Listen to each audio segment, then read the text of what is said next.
BA प्रथम semester राजनीति विज्ञान ब्रह्मावर्त स्नातकोत्तर महाविद्यालय मंथना कानपुर की ओर से और राजनीति विज्ञान विभाग की ओर से ये लेक्चर छात्र हित में एक सारांश के रूप में प्रस्तुत है, क्योंकि विषय बहुत व्यापक है और इस विषय का विस्तार से अध्ययन और अध्यापन महाविद्यालय की कक्षाओं में चल रहा है और उस पूरे विषय को एक लेक्चर में सारांश रूप में सूत्रवत बच्चों के सामने रखा जा रहा है। विषय बड़ा है लेकिन कम समय में इसको रखने की कोशिश की जा रही है, जिससे कि विषय की एक मोटी रूपरेखा बच्चे एक छोटे से लेक्चर के माध्यम से समझ लें और उन्हें पूरा का पूरा ये समझ आए कि भारतीय राष्ट्रीय आंदोलन आखिर किस प्रकार से संचालित हुआ और उसके बाद संविधान का विकास कैसे किया गया। तो इस लेक्चर में आगे बढ़ते हुए हम ये देखते हैं दूसरी स्लाइड, और दूसरी स्लाइड में देखिए भारतीय राष्ट्रीय आंदोलन का जन्म और विकास 1857 का संग्राम। तो इसका मतलब क्या? इसका मतलब ये कि 1857 के पहले कुछ नहीं हुआ? नहीं, बहुत कुछ हुआ, बहुत कुछ हुआ। और सबसे बड़ी चीज़ ये है कि अंग्रेज़ों के आने के बाद देश में अंग्रेज़ों के विरुद्ध आक्रोश एकदम से नहीं बना, उसको बनने में शताब्दियों का समय लगा। और वो शताब्दियाँ अंग्रेज़ों के कृत्य, भारतीयों के प्रति अंग्रेज़ों के दृष्टिकोण और उनकी जो आर्थिक नीतियाँ थीं, उसकी जो विस्तारवादी नीतियाँ थीं और जो विभेदपूर्ण नीतियाँ थीं और जो भारतीयों के बीच में एक विभेद की दृष्टि पैदा करने की उनकी जो चेष्टा थी और उससे भारतीय शासन और भारतीय जनमानस और भारतीय संस्कृति और भारतीयों के जीवन जीने के तरीके और भारत में बढ़ती गरीबी और भारत से धन का जो विदेश में गमन, इन सारी चीज़ों को जब धीरे धीरे लोगों ने समझना शुरू किया और कई विचारकों ने इस पर अपने विचार दिए। कई सारे ऐसे समाज सुधारक आए जिसमें राजा राम मोहन राय, दयानंद सरस्वती और इस प्रकार से अनेक लोगों के द्वारा जो काम किया गया। पाश्चात्य शिक्षा का प्रभाव हुआ और मीडिया का विस्तार हुआ, तमाम समाचार पत्रों का प्रकाशन हुआ और डाक तार का विस्तार हुआ, रेल का संचालन शुरू हुआ।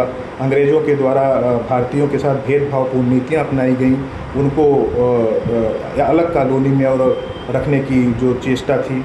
तो इस प्रकार के जो अंग्रेज़ों के लगातार कृत्य थे, उन कृत्यों से भारतीयों को ये समझ में आया कि अंग्रेज़ यहाँ पर अपने स्वार्थों की सिद्धि के लिए आए हैं, वो हमारे हितैषी नहीं हैं और इसलिए उनके द्वारा जो कुछ भी किया जा रहा है वो नितांत रूप से लंबे समय में और दूरदर्शिता की दृष्टि से देखा जाए तो भारत के हित में नहीं है।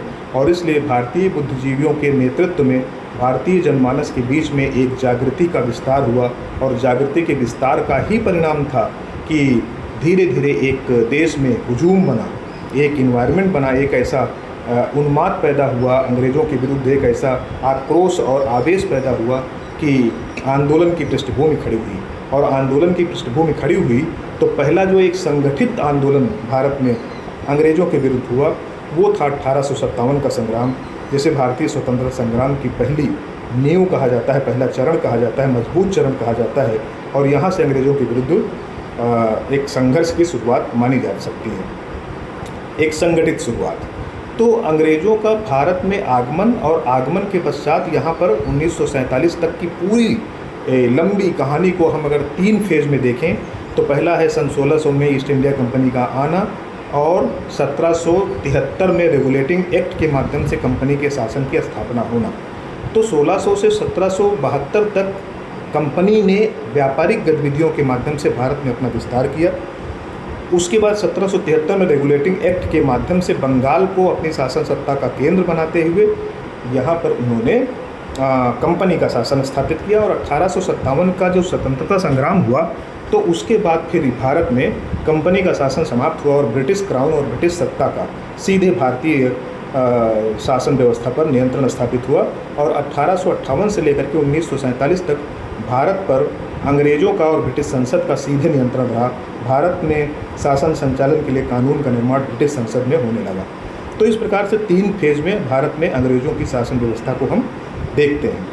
1857 के स्वतंत्रता संग्राम को अंग्रेज़ों के द्वारा कुचल तो दिया गया, लेकिन उसके बाद उन्होंने बहुत सावधानीपूर्वक कदम उठाए और उन्होंने ये प्रयास किया कि अंग्रेज़ों के विरुद्ध भारत में जिस प्रकार का वातावरण बन रहा है, अगर ये इसी तरह से बनता रहा तो आने वाले समय में ब्रिटिश सत्ता के लिए भारत में बहुत सारी चुनौतियाँ उत्पन्न हो जाएंगी। और इसलिए उन्होंने उसको रोकने के लिए कई सारे मजबूत कदम उठाने की दिशा में काम किया।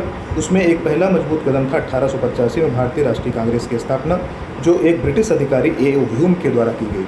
और उन्होंने ऐसे उदार बौद्धिक छवि के लोगों को संगठन में रखा जो कि अंग्रेज़ों के प्रति एक सॉफ्ट कॉर्नर रखते थे और उनका उद्देश्य ये था कि इन भारतीयों जिनकी आम जनमानस के बीच एक अच्छी छवि है, अगर कोई बात अंग्रेज़ों को लेकर के जनमानस में कही जाएगी तो उसका बहुत लंबा और गहरा प्रभाव होगा। इसलिए उसमें दादा भाई नौरोजी, फिरोज शाह मेहता जैसे लोगों को शामिल किया गया। उसमें गोपाल कृष्ण गोखले जैसे लोग थे और इन लोगों ने मिल करके कांग्रेस का नेतृत्व किया। और इस फेज को 1885 से लेकर के 1905 तक के फेज को उदारवादी फेज कहा जाता है। इसमें कांग्रेस के जो नेतृत्व था, कांग्रेस के जो भारतीय बौद्धिक पंक्ति के जो अग्रणी नेता थे, उनकी जो शैली थी अंग्रेज़ों के साथ काम करने की, वो प्रार्थना की शैली थी, अनुनय विनय की शैली थी। पत्र आदि लिख करके संवैधानिक तरीके से अपने अधिकारों की मांग करते थे। और इस प्रकार से शुरू में कांग्रेस का जो रवैया था अंग्रेज़ों के विरुद्ध, वो बहुत ही सॉफ्ट था। वो अंग्रेज़ों का भारत में रहना एक प्रकार से भारतीयों के लिए वरदान मानते थे और उन्हें अंग्रेज़ों की न्यायप्रियता में विश्वास था। वो मानते थे कि अंग्रेज़ अगर भारत में रहेंगे तो उससे भारत का तीव्र गति से विकास हो रहा है और हमें अंग्रेज़ों के साथ एक सामंजस्य बना करके रहना चाहिए। और इस प्रकार से उन्होंने स्वराज की मांग नहीं की, उन्होंने डोमिनियन की मांग की। अगला चरण 1905 में शुरू होता, जो 1919 तक चलता है। इसे उग्रवादी चरण कहते हैं। उग्रवादी चरण का मतलब है कि कांग्रेस के बीच में ही एक ऐसा नेतृत्व उभरता है जो कि अंग्रेज़ों की न्यायप्रियता में विश्वास नहीं रखता और उनका ये मानना है कि हमें अंग्रेज़ों से अनुनय विनय और प्रार्थना के बजाय दूसरे तरीके से अपनी मांग रखनी चाहिए और हमें स्वराज की मांग करनी चाहिए। इस पंक्ति में सबसे बड़ा नाम है लोकमान्य बाल गंगाधर तिलक का, जो उग्रवादी चरण का नेतृत्व लेते हैं। और इसमें 3 नाम विशेष रूप से लिए जाते हैं, बाल गंगाधर तिलक, बिपिन चंद्र पाल और लाला लाजपत राय। ये 3 जो नेता हैं ये उग्रवादी चरण का नेतृत्व करते हैं। 1905 में ही वो समय था जब बाल गंगाधर तिलक ने एक नारा दिया कि स्वराज्य मेरा जन्मसिद्ध अधिकार है और हम इसे ले करके रहेंगे। तो ये पहली बार भारतीय स्वतंत्रता आंदोलन के पूरे फेज में स्वराज शब्द की जोर शोर से मांग उठाई गई और ये कहा गया कि स्वराज्य मेरा जन्मसिद्ध अधिकार है, हम इसे ले करके रहेंगे। तो स्वराज की बात वहाँ से उठती है और ये चलती है 1919 तक। अब इस बीच में बहुत सारे घटनाक्रम है। 1905 का बंगाल विभाजन है, स्वदेशी आंदोलन है, बाल लाल पाल द्वारा पूर्ण स्वराज की मांग इसी समय की गई। और उसी समय जो है भारतीय राष्ट्रीय आंदोलन में गांधी युग आता है। गांधी युग की प्रमुख प्रवृत्तियों में अगर आप देंगे तो 1919 से 1947 का एक लंबा चरण है जिसे गांधीवादी युग कहा जाता है। इसमें बहुत सारे बड़े घटनाक्रम होते हैं। स्वतंत्रता आंदोलन की लड़ाई को जन आंदोलन में परिवर्तित करने की गांधी की ही क्षमता थी। उन्होंने इसे एक जन आंदोलन बनाया। कांग्रेस पार्टी का बहुत ज़मीनी स्तर पर विस्तार किया। इसके अंतर्गत उन्होंने सत्याग्रह और अहिंसा के दर्शन में जान फूंकी और उसको अपने आंदोलन की आधारशिला बनाई। इसमें जो प्रमुख आंदोलन हुए, 1920 में असहयोग आंदोलन हुआ, 1930 में सविनय अवज्ञा आंदोलन हुआ, जिसके अंतर्गत दांडी मार्च निकाल करके नमक कानून तोड़ करके उन्होंने अंग्रेज़ों का विरोध किया। फिर भारत छोड़ो आंदोलन, जिसमें करो या मरो का नारा दे करके उन्होंने एक अंतिम क्रांति छेड़ी। और इस प्रकार से 3 ये प्रमुख आंदोलन हैं जो कि भारतीय स्वतंत्रता आंदोलन की लड़ाई में मील का पत्थर साबित होते हैं। अन्य राजनीतिक धाराओं में पैरेलल में क्रांतिकारी आंदोलन भी चल रहा था। क्रांतिकारी आंदोलन में सरदार भगत सिंह, चंद्रशेखर आज़ाद, खुदीराम बोस, बटुकेश्वर दत्त और काकोरी कांड, राम प्रसाद बिस्मिल और ये सब बड़े नाम आते हैं जिन्होंने पैरेलल में क्रांतिकारी रास्ता अपना करके अंग्रेज़ों को के बहरे कानों को अपनी आवाज़ सुनाई और उन्होंने देश के प्रति अपनी देशभक्ति के जज्बे और अन्याय के विरुद्ध आवाज़ उठाई। उन्होंने सोशलिस्ट रिपब्लिकन एसोसिएशन की स्थापना की। इसी में सुभाष चंद्र बोस का भी नाम आता है जिन्होंने की एक अलग धारा बनाई, आज़ाद हिंद फौज की स्थापना की। और इसी में एक और चौथी धारा वामपंथी धारा थी, उन्होंने अपने तरीके से आंदोलन को गति देने की कोशिश की। तो ये कई सारी पैरेलल धाराएं चल रही थीं और इन सब का अपना अपना स्वतंत्रता आंदोलन में योगदान रहा। 1919 का भारत शासन अधिनियम जो कि प्रांतों में द्वैत शासन लेकर के आता है। 1935 का भारत शासन अधिनियम जो प्रांतीय स्वायत्तता को लेकर के आता है और एक संघीय ढांचा का खाका पहली बार भारत में प्रस्तुत करता है। और हमारे वर्तमान संविधान यानी 1947 के दौरान जो संविधान बन रहा था उस पर जो भारतीय शासन अधिनियम का सबसे ज़्यादा प्रभाव था वो 1935 का भारतीय शासन अधिनियम है। फिर संविधान सभा का गठन कैबिनेट मिशन योजना के अंतर्गत हुआ, जिसमें पहली बैठक 9 दिसंबर 1946 के सच्चिदानंद सिन्हा की अध्यक्षता में हुई। 11 दिसंबर 46 को राजेंद्र प्रसाद अस्थायी अध्यक्ष चुने गए। प्रारूप समिति बनी डॉक्टर B.R. अम्बेडकर की अध्यक्षता में। 2 वर्ष 11 माह 18 महीने में संविधान बनकर तैयार हुआ और 26 नवंबर 1949 को संविधान बन के तैयार हुआ, जिस पर हस्ताक्षर हुए। और इसी दिन हम अब संविधान दिवस मनाते हैं प्रत्येक वर्ष 26 नवंबर को। और ये संविधान 26 जनवरी 1950 को पूर्ण रूप से देश में लागू किया गया और एक गणतंत्र की स्थापना हुई। संविधान बनकर तैयार हुआ तो उसमें जो पहली चीज़ है वो है संविधान का दर्शन, संविधान की प्रस्तावना, संविधान की जिसे आत्मा कहते हैं। और जो मूल आदर्श हैं वो संप्रभुता की, भारत एक स्वतंत्र राष्ट्र है, उसमें समाजवादी मूल्य जिसमें आर्थिक और सामाजिक समानता का लक्ष्य रखा गया, धर्मनिरपेक्षता जिसमें सर्वधर्म समभाव या सभी धर्मों को समान रूप से महत्व दिया जाता है। हम एक लोकतांत्रिक गणराज्य, जनता द्वारा चुनी गई सरकार और निर्वाचित राष्ट्राध्यक्ष के माध्यम से गणतांत्रिक देश हैं। न्याय, स्वतंत्रता, समानता, बंधुत्व प्रत्येक नागरिक के लिए संविधान के द्वारा सुनिश्चित किया गया है। भारतीय नागरिकता का प्रावधान भारतीय संविधान के भाग 2 अनुच्छेद 5 से 11 के अंतर्गत दिया गया है। आप सभी जानते हैं कि भारत में एकल नागरिकता का प्रावधान है। पूरे भारत में हर व्यक्ति को केवल एक नागरिकता संघीय व्यवस्था होते हुए भी दी गई है। नागरिकता प्राप्ति का अधिनियम 1955 में बना था।